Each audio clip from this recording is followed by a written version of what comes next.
When your child has a good handle on how to use a fork and knife at mealtime, it's a good indication that he's ready for a new challenge.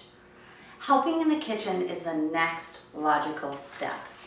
In order to help, he should learn how to use kitchen tools and do so safely. Learning how to use a knife properly is an essential life skill, one best taught early. You can and should start as early as toddlerhood. How do you know when your child is up to this task at home?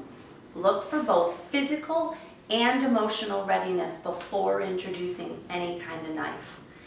With your supervision and, of course, concise and clear direction, your child will be able to use this valuable skill to contribute to his small community, your family.